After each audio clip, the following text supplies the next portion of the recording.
When our culture is totally dissecting and deconstructing everything, one of the things I will argue as a psychologist that you cannot take off the table are mothers. While many of us have not had the best experience with mothers, either on the receiving end or the giving end, there is something universal. Just like a plant needs oxygen, water, sunlight, humans have universal needs. And while it's trendy to be able to say, I'm the outlier, I'm different, I don't fit in a category or a box that you can check, there are universal things that are needed. And I would argue this wave in society where people want to be the outlier. They say, that doesn't apply to me. I don't need that. I need this. There's a craving to be unique in culture. And I would say we can trace it back to when mothers stopped being celebrated in culture.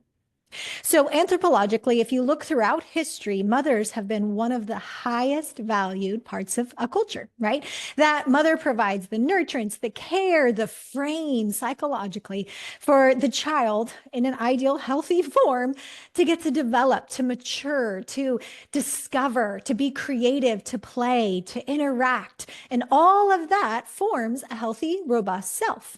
And when the self is healthy, then the self can attach to others. But in the 1960s, when we had the sexual revolution, we had this liberation, and we moved beyond just women's suffrage into devaluing monogamy, devaluing the construct of the family unit. And society said free sex. Everybody just monogamy is boring. It's part of the patriarchy. It's old. And they deconstructed at that point the value of finding like one penguin finding another for life.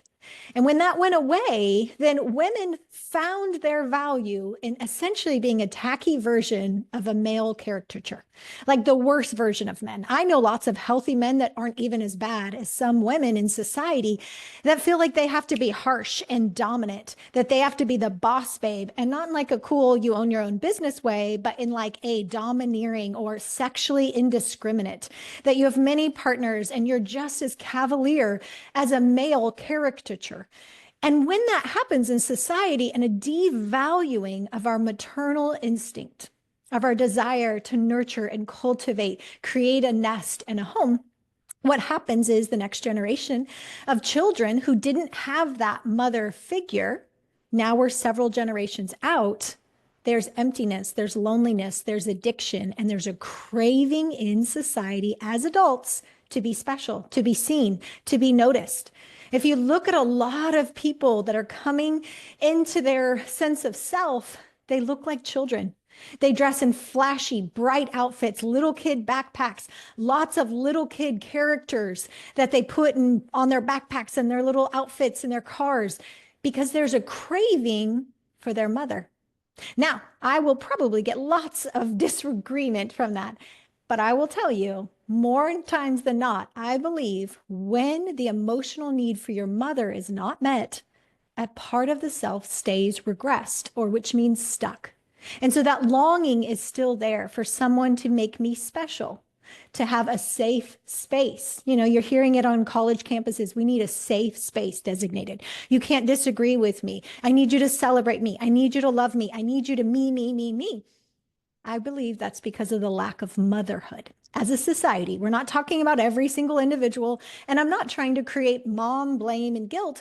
I'm rather saying let's restore honor and dignity to the value of motherhood.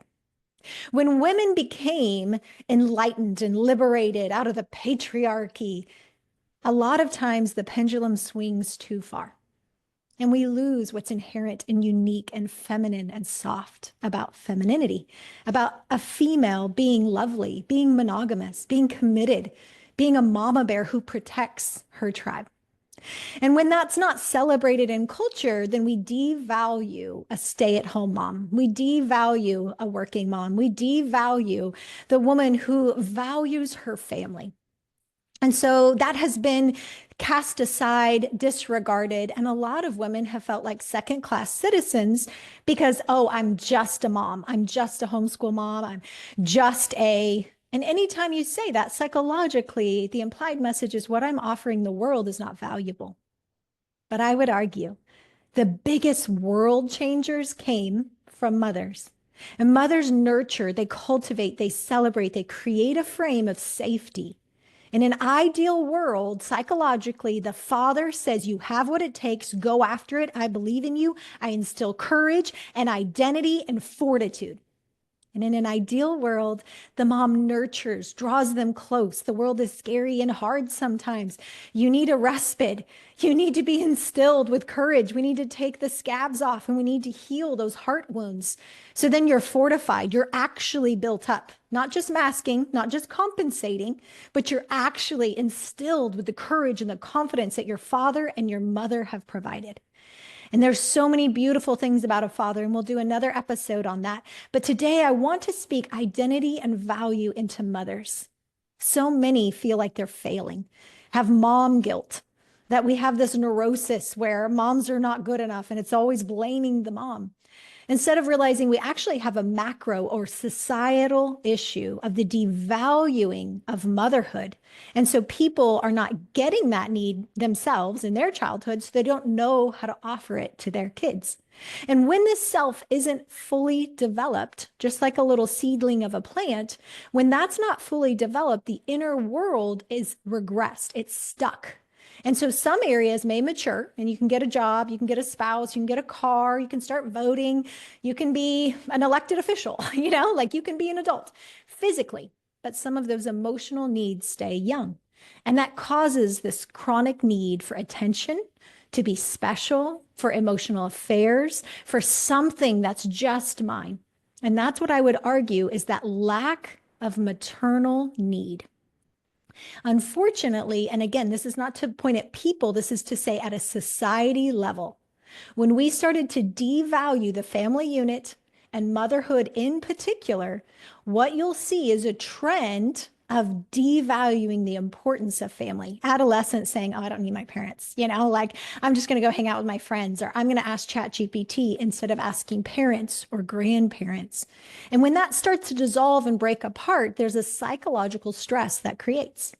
It also creates a longing to get it met through your peers and your romantic partners. So a lot of culture is coming up with clickbait to say 5 ways to attract the right person, 5 ways to get all your manifested dreams and desires. In reality, we have a lot of emotional orphans. So you may have had somebody in your life who loved you and tucked you in and provided food and shelter. But if they were preoccupied, if they were busy, if they were working all the time, if their brain was somewhere else thinking or doing chores or something back here instead of fully tuned in because they didn't receive it in childhood, they didn't know how to give it to you, then to chase after more friends, more community, more status, more achievements, more romantic partners, all of that is empty because something today can never satisfy an emotional need from your childhood. So you can save a ton of money in subscriptions just by listening to one thing. If you find yourself preoccupied with status, beauty, success, romantic partner, community, like needing people to like you, rejection, codependence, narcissistic abuse, if you find yourself kind of in these cycles, it's possible that there's a mother wound. There's a deprivation of an emotional need from a mom that maybe she did her best, but she didn't know how to meet. Often because she didn't have a mom who knew how to meet it for her. We were chasing after careers. We were told to look like men, be tough, be the boss babe, sleep with him and ditch him. And when that happens, it separates people from their heart. We live very cerebral. It's very insulated. It feels powerful. It feels boss babe. It feels whatever in society that makes you feel powerful. And often we flee from our true nature when we feel powerless. You feel powerless when you feel unseen in a family unit. And so for generations, especially with the advent of TV and tablets and cell phones, many generations of kids now have grown up with this feeling that something else is more entertaining than me, that I am second fiddle, that I'm not seen, I'm not known, I'm not celebrated. There's always something in front of me. That creates a regression, meaning stuck need not met back then. And then we grow up with adult-sized body and that need is still unmet. So people chase after success, accomplishment, beauty, power, titles, romantic partners, and it's always empty. It never satisfies because we have to actually go back and heal the original wound. And that's what we do at Crawford Clinics, that our work is so much deeper than just talk counseling.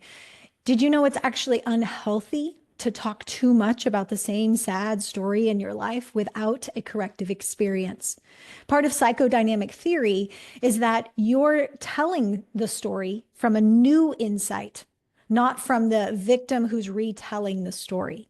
It's actually coming conscious. You're bringing a part of you that was vulnerable with an unmet need, likely feeling unwanted, unloved, not good enough, finally being seen and known and heard. And then a corrective experience where I learned to stand in the gap on behalf of my clients. That as their therapist or as an executive coach, and now our team does it as well, where we can take ownership and responsibility to repair by proxy, to stand in the gap and say, I am so sorry that I chose work or self, or I put my emotional needs on you because I wasn't properly parented as a mother, as I'm, in proxy on behalf of their parent, because I wasn't properly mothered and I didn't know how to meet your needs. And normally, what that leads to is one of two extremes where the mom gets her emotional needs through the child, and there's enmeshment, there's codependence, parentification of the child, where now you are hyper aware of others and their needs, and you become the helper and the pleaser, and you'll probably end up in narcissistic relationships, pleasing and caretaking for others. Or on the inverse, you feel invisible and unseen, and you were just a shell walking around because it felt like they didn't delight in you. And the research on a blank face mother is so intensely painful that you can't quantify pain. Every person, their experience is unique, but how much pain comes from the absence of relationship, like a stone wall between us, a distance. And often it's not on purpose. The mom isn't mad. Rather, she's recoiled into herself, feeling shame, not good enough, unworthy, her role not valued. And so she's just kind of shutting down inside. When that happens, she doesn't have vitality to see and enjoy and delight in the baby. When that happens, we have adult bodies that now are looking for our mother needs met in society, looking for your partner, looking for culture, looking for a whole university, a whole corporation to meet your emotional needs, to care about your name preference, to care about what you think and feel at all times, to need a safe space. Those are things that children absolutely need. And when it wasn't met back then, it's not going to actually fulfill and satisfy that longing. We'll just get more entitled and expect more and more and more from our spouse, our friends, our church, our, conferences, our universities, our organizations, businesses, because we're trying to get something outside to meet something that's unconscious. It will never satisfy. So again, if you've struggled in relationships where you're like, why do I keep ending up in the same kind of unhealthy, toxic, why do these people get attracted to me and vice versa? Why do I go for the unhealthy person when the good one is right here, Why do I obsess so much about body image or beauty or success or titles? Why do I need these external validations? Odds are good. It's because there was a deep, profound, beautiful need to have a mother smile at you, delight in you, and adore you. If that didn't happen, even if she tried, but it wasn't received for whatever reason on the inside, then the inner world believes I am not worthy. I am not enough. So it's like your true self now goes into an isolation chamber in the unconscious mind. And then the soul steps in and creates the perfectionist, the performer, the pleaser, the helper, the you that does everything for somebody else so somebody will finally want me. Or the rebellious, like, I don't care what you want. I don't sleep with all I want, blah, blah, blah, blah, blah. And normally, those are the people with the most tender hearts that long for attachment more than anybody, but believe it's not coming. And so we protest too much. We overcompensate and act like we don't need it. And if that resonates with you or someone you know, share this. Give voice, give language to what may be going on in the unconscious mind that can be healed and honored and resolved. And we can do it with you. We'll partner with you at Crawford Clinics. We have executive coaches, we have life coaches, English and Spanish speaking, and we have therapists who are designed specifically to help you go to the unconscious wound. So we finally meet and heal and soothe, reassure the original need. And then you get to enjoy people. You get to enjoy life. You get to enter into a monogamous relationship feeling secure and the inner world saying, I deserve good people to love me or person and good community and friend group and all of that.